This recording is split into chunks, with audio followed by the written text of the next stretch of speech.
오늘 하나님의 말씀 요한복음 1장입니다. 1절에서 5절 말씀입니다. 요한복음 1장 1절로 5절 말씀입니다.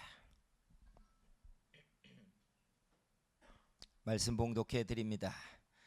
태초에 말씀이 계시니라. 이 말씀이 하나님과 함께 계셨으니 이 말씀은 곧 하나님이시니라. 그가 태초에 하나님과 함께 계셨고 만물이 그로 말미암아 지은 바 되었으니 지은 것이 하나도 그가 없이는 된 것이 없느니라. 그 안에 생명이 있었으니 이 생명은 사람들의 빛이라. 빛이 어둠에 빛이 돼 어둠이 깨닫지 못하더라. 아멘. 할렐루야. 오늘 예배 가운데 성령이 우리에게 감동하시고 말씀하시고 은혜 주시는 시간 되기를 축복합니다. 오늘은 옆에 있는 사람 말고 자기에게 가슴에 손 얹고 은혜 받기를 소망합니다 해주세요. 은혜 받기를 소망합니다. 할렐루야. 여러분은 엄마 아빠 중에 누구를 더 많이 닮으셨어요? 예. 물론 이런 질문이 좀 우습죠. 이 모양은 어머니를 많이 닮았고 저기는 내가 아빠를 닮았고 성격은 딱 아버지를 닮았는데 외모는 어머니를 닮았다. 그렇게 이해할 수 있죠. 저 뒤에 유아실에 앉아 있는 우리 변전도사님 딸 이름이 지우인데 지우를 보면 아빠를 딱 닮았어요. 딸인데. 그래서 크면서 지우에게 엄마의 모습이 좀 더 많이 나타났으면 하는 생각이 저 혼자 좀 들었었어요. 이런 걸 사람들이 뭐라고 하냐면 유전자의 힘이라고 해요. 그죠? 우리가 세상에 살면서 후천적으로 노력하고 애를 써서 인생을 일구어내지만 우리가 건너뛰기 힘든 문제는 유전자가 가지고 있는 힘이에요. 그죠? 힘쓰고 애써도 유전자가 가지고 있는 능력은 우리 힘으로 해결이 안 되잖아요. 태생적으로 똑똑함을 어떻게 후천적으로 만들어냅니까? 태생적으로 잘난 사람, 잘생긴 사람을 후천적으로 노력하더라도 한계가 있잖아요.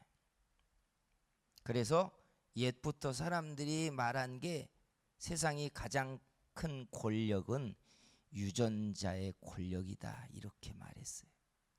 그걸 넘어가기가 어렵다는 거예요. 내게는 어떤 유전자의 힘이 있을까?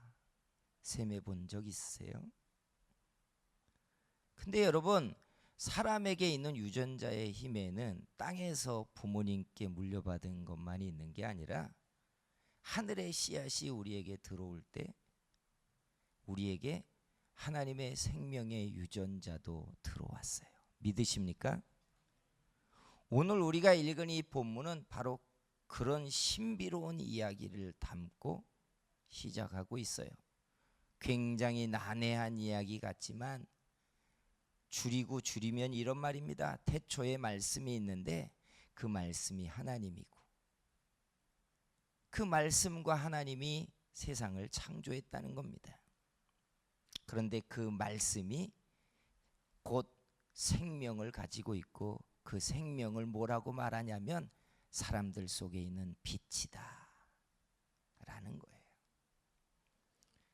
근데 5절은 우리를 더 복잡하게 만드는데 이 빛이 사람들에게 비추었는데 어둠이 깨닫지 못했다는 거예요. 그러니까 이게 과거에 어떤 사건이 있었다는 걸 이야기하는 거예요. 사람들 속에 하나님이 창조할 때 그 코에 생기를 불어넣었잖아요. 이게 생명이었고 빛이었는데 하나님을 떠나면서 사람들이 점점점 빛을 잃어버리고 어둠이 됐다는 이야기예요. 그리고 예수님이 그 빛을 가지고 세상에 왔는데도 불구하고 얼마나 어둠의 생활에 익숙한지 사람들이 빛이 빛인지도 알아보지 못했다는 뜻이에요. 그죠? 날마다 24시간 낮이면 우린 밤이 뭔지를 모를 거예요. 24시간 어둠 가운데 만약에 우리가 산다면 낮이 또 뭔지를 모를 거란 이야기예요. 오랫도록 생명이 없는 어둠 가운데 사람들이 살다 보니까 예수님이 생명의 빛을 가지고 오셨는데도 불구하고 생명의 빛이 뭔지 사람들이 잊어버렸다는 이야기를 하고 있는 거예요. 문제는 이 말씀이 우리들에게 유전자의 출처를 말하고 있다는 거예요. 하나님의 생명의 빛이 우리의 안에 들어와 우리가 하나님의 자녀가 되면서부터 우리도 어둠 속에 있었던 사람들이었는데 우리 안에 빛의 생명이 자꾸 일어났다는 이야기예요. 그러니까 우리는 엄마 아버지의 유전자만을 가지고 세상에 난 사람이 아니라 우리 안에 후천적으로 하늘의 생명의 씨앗이 들어와 아버지의 유전자가 크고 있는 사람들이에요. 성도 여러분, 여러분의 유전자의 비율에 어떤 힘이 가장 큽니까? 오늘 하나님의 생명이 우리 속에 이렇게 힘있게 일어나는 역사가 가득하게 되기를 축복합니다. 하늘의 씨앗이 우리에게 들어와 생명을 가져오면 도대체 우리에게 무슨 일이 일어날까요? 그죠? 무슨 일이 일어날까? 가만히 보니까 하늘의 씨앗이 우리에게 들어온 다음에 일어나는 유전자의 힘이 특징이 있어요. 첫째가 뭐냐? 하늘의 씨앗이 주는 유전자의 힘은 믿음이 우리에게 일어난다는 거예요. 여러분, 우리가 가지고 있는 가장 신비 가운데 하나가 믿음인 걸 아십니까? 교회 밖에 있을 때 우리가 기독교인들과 교회와 성경을 어떻게 생각했는지 여러분 아세요? 예수 믿는 사람들이 하나님의 말씀이라고 믿고 있는 성경에 대하여 교회 밖에 있을 때 기독교인들만의 자기들의 경전이라고 생각했잖아요. 믿을 수 없는 기사와 표적과 신비가 가득 담겨 있다고 했잖아요. 어떻게 동정녀에서 사람이 나? 아이고 어디 가서 바람을 폈겠지, 이렇게 말하잖아요. 얼마 전에 여러분 국회 청문회에서 보니까 인권위원장 청문회를 하는데 장로님이에요. 그분이 뭐라고 말하냐면 천지를 하나님이 창조하신 걸 믿는다고 말해버려요, 청문회장에서. 근데 여러분 그걸 가지고 속이 뒤틀려 가지고 반박을 하는 사람이 이렇게 말해요. 당신이 당신의 신앙으로 그렇게 말하는 건 좋겠지만 인권위원장에 대해서 어떻게 그렇게 말하냐고. 근데 그 말을 누가 하는 줄 아세요? 미국에 가서 신학을 공부하고 전도사 생활을 한 국회의원이 그렇게 말해요. 예? 다른 사람이 했으면 모르겠어요. 어떻게 전도사 출신인 의원이 천지를 창조하신 하나님을 믿는다는 말을 하냐고 반박하냔 말이에요. 그러니까 전도사가 아닌 거예요. 결국 자기는 안 믿고 있는 사람이었다는 뜻이에요. 가장 신비가 뭔 줄 아십니까? 그전에는 예수님을 믿는다는 걸 조롱하고 교회가 신앙하는 성경을 판단하는 우리들이었는데 어느 날 그 하나님이 믿어진다는 사실이잖아요. 예수님이 날 위해 십자가에 못 박혀 죽으셨다는 사실을 신화로만 얘기했는데, 기독교인들의 교리로만 생각했는데 어느 날 내가 그 사실이 믿어지고 있다는 이야기예요. 하나님을 본 적도 없는데 하나님이 계시다는 게 믿어지는 겁니다. 그전에는 강단에서 목사가 하는 설교가 교리 강습이고 세상의 교훈으로만 들렸는데 그 속에 하나님의 말씀이 내 아버지의 말씀으로 믿어지기 시작한다는 사실이에요. 그래서 여러분, 하나님의 생명이 우리 안에 들어오면 일어나는 가장 큰 신비가 아버지의 말씀이 믿어지는 거예요. 성도 여러분, 말씀이 믿어지십니까? 그러면 여러분 속에 하늘의 씨앗이 있고 아버지의 유전자가 여러분 속에서 아버지의 말씀을 받게 하고 있는 것을 여러분들이 믿기를 축복합니다. 두 번째 특성이 일어나는 것 가운데 하나가 변화가 일어나는 거예요.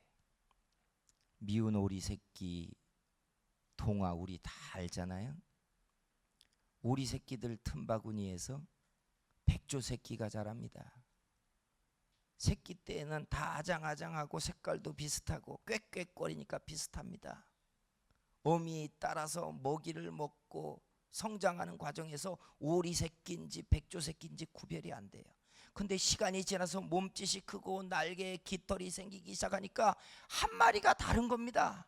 걷는 모양도 다르고 몸짓도 다르고 소리를 내는데 오리의 소리가 꽥꽥꽥꽥 소리가 아닌 다른 소리가 나기 시작해요. 그러니까 왕따를 당하기 시작하는 거예요. 내 가족인 줄 알았고 내 사회인 줄 알았고 내 주변인 줄 알았고 내 식구인 줄 알았는데 한 마리가 따돌림을 당하기 시작해요. 사실은 유전적으로 처음부터 달랐던 거예요. 예수 믿는 사람들이 신앙이 자라기 시작하면서 마치 청소년 증후군처럼 일어나는 진통과 아픔이 이거예요. 똑같은 고향에서 형제들하고 같은 동네 반 친구들하고 어울렸는데 믿음이 자라기 시작하면서 모양이 달라지는 거예요.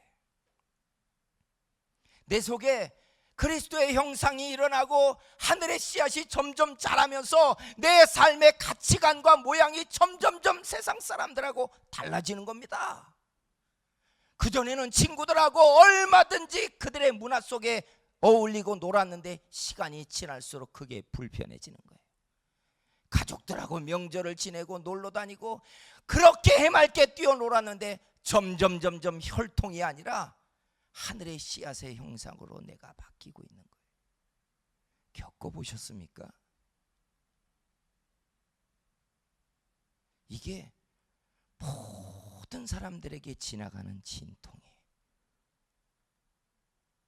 아픔이에요. 내가 사는 세상이라고 생각해, 내 혈통이라고 생각, 내 친구들이라고 생각했는데 내가 그들과 다른 거예요. 사랑하는 성도 여러분, 왜 우리에게 이런 변화가 일어납니까? 요한복음 1장 14절에 보면 예수님의 육신을 이렇게 말해요. 말씀이 육신이 되어 우리 가운데 거하셨대요. 예수님의 육체의 유전자의 출처를 하나님의 말씀이래요. 그런데 보세요, 우리 속에 말씀이 들어왔잖아요. 예수님의 육체의 유전자의 근원인 그 말씀이 우리 속에도 들어왔어요. 그러니까 시간이 지나면 지날수록 우리도 예수 그리스도의 형상처럼 달라져요. 세상이 그래서 점점 기독교인들을 싫어해요. 다르니까. 종교인의 행사까지만 딱 하고 그 이상 하지 말라는 거예요. 우리에게 불편해해요. 사랑하는 성도 여러분, 우리 믿음이 커서 우리가 세상과 달라지고 세상과 문화가 바뀌어도 세상으로부터 우리가 따돌림을 당하는 것이 아니라 우리 속에 예수 그리스도의 형상 때문에 세상과 구별되고 있다는 사실을 믿기를 주의 이름으로 축복합니다. 세 번째 특징이 있어요. 그게 뭐냐? 소망이 바뀌기 시작해요. 믿음이 어릴 땐 하나님을 좋으신 하나님이라고 말합니다. 내 아버지라고 말해요. 내 기도를 들으시는 하나님이라고 말해요. 얼마나 완전한 말입니까? 변함없는 말이에요. 이 말의 특성에는요, 신앙의 중심이 나예요. 세상이 나를 중심으로 돌고 있는 거예요. 하나님이 내 편인 거예요. 내 기도를 들어주시는 거예요. 나를 복주시는 거예요. 나를 세워주시는 거예요. 내 편이 되어주시는 거예요. 할렐루야. 얼마나 좋아요. 근데 신앙이 점점 자라기 시작하면 우리 속에 내 편인 하나님, 날 도우시는 하나님, 나를 복주시는 하나님, 그래서 나를 세워주시는 하나님이 아니라 내 속에 뭐가 자라냐면 아버지를 기쁘게 하고 싶은 생각이 일어나기 시작해요. 나를 도우시는 하나님이 아니라 내가 하나님의 영광을 위하여 살고 싶다는 생각이 자꾸 생겨요. 믿음이 어릴 땐 하나님이 내 기도를 들어주시고 날 도우셔서 세상에서 머리가 되게 하고 나를 복주시고 나를 세워주신다고 생각했는데, 시간이 지나서 믿음이 크니까 내가 돈을 벌든 성공을 하든 아버지의 영광을 위하여 살겠다는 마음으로 바뀌기 시작해요. 이게 소망의 뿌리가 바뀌는 거예요. 마치 이 땅에 오신 예수 그리스도가 온 중심이 아버지를 영화롭게 하기 위해 헌신했던 것처럼 우리도 믿음이 자라잖아요. 내가 살든지 죽든지 먹든지 마시든지 아버지의 영광을 위해 하겠다는 생각이 가득해집니다. 믿음이 어릴 땐 번성해서 영광이 되겠다고 하고 크기 시작하면 낮아져서 깨어져서 희생해서 피 흘려서 헌신해서 주의 영광이 되겠다고 말하기 시작해요. 어릴 때는 높아져서 세워져서 칭송받아서 나도 잘 되고 하나님께도 영광이 되겠다고 말하는데, 믿음이 크잖아요. 낮아지고 그래서 이름도 없이 빛도 없이 적은 자리에 내려가 주의 영광이 되겠다고 말하기 시작해.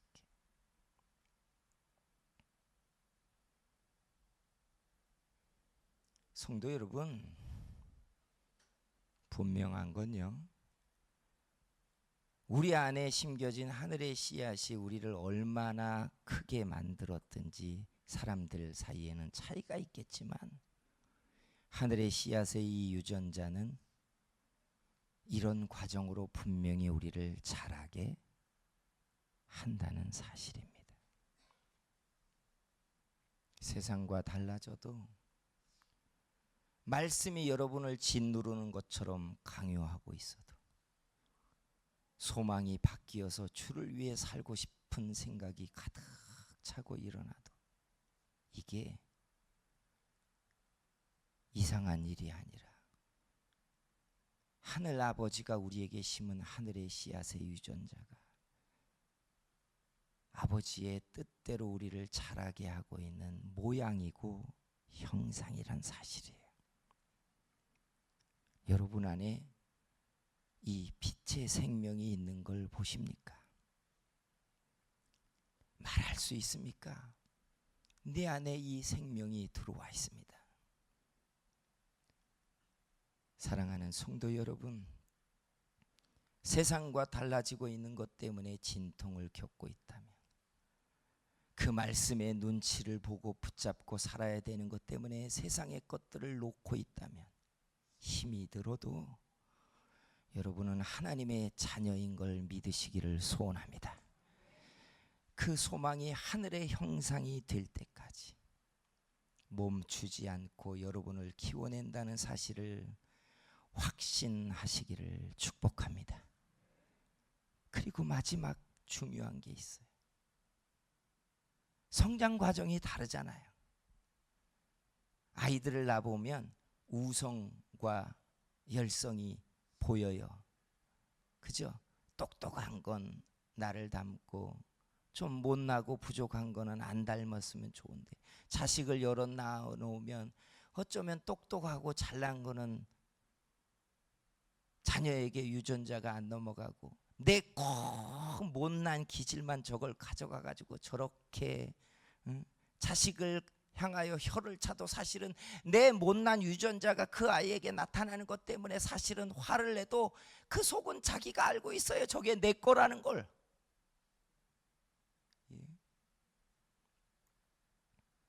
중요한 건 하늘의 씨앗이 우리에게 들어와 이 빛의 생명이 예수 그리스도의 형상으로 자란다면, 어떤 사람은 우성 인자처럼 잘 잘 자라서 빛나는 그릇과 형상이 되기도 하는, 어떤 사람은 그 안에 예수 그리스도의 생명이 있는데도 불구하고 세상 속에서 버거워하며 그 믿음 지키기에도 애쓰고, 어떤 사람이 붙잡고 돕고 기도하지 아니하면 자기 믿음도 지켜내지 못해가지고 허버허버 벅벅거리며 사는 사람도 있잖아요.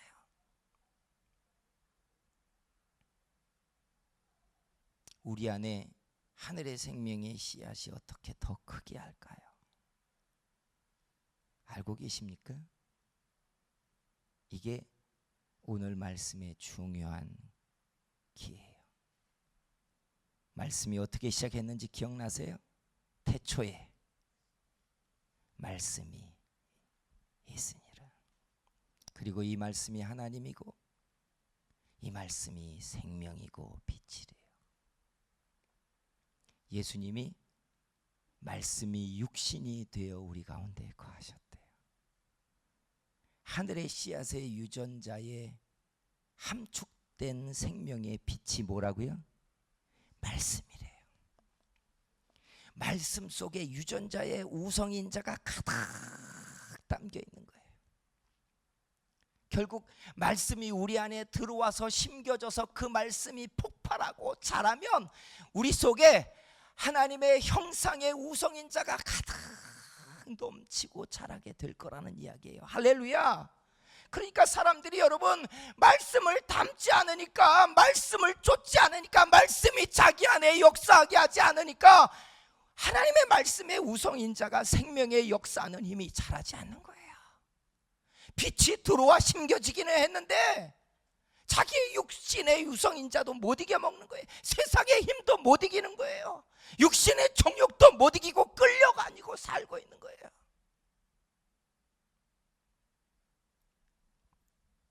그래서 첫째는요, 우리가 이렇게 예배 시간마다 받는 하나님의 말씀이 좀 우리 속에 심겨져야 될 줄 믿습니다. 담으세요. 담고 좀 심겨져야죠. 말씀이 우리 속에 들어오면 처음에 하나님의 생명이 우리 속에 들어왔던 그 생명의 빛과 연결되고, 그리고 그 말씀과 함께 조합되고 역사해서 말씀이 우리 속에 하늘의 형상과 믿음을 충만하게 자라게 하는 역사가 일어날 줄 믿습니다. 그래서 예수 그리스도의 형상에 이르고 이 하늘의 형상에 도달할 때까지 아버지의 씨앗들로 세상에서 자라서 하나님의 자녀들로 일어나는 저와 여러분들이 되기를 주의 이름으로 축복합니다. 기도하겠습니다.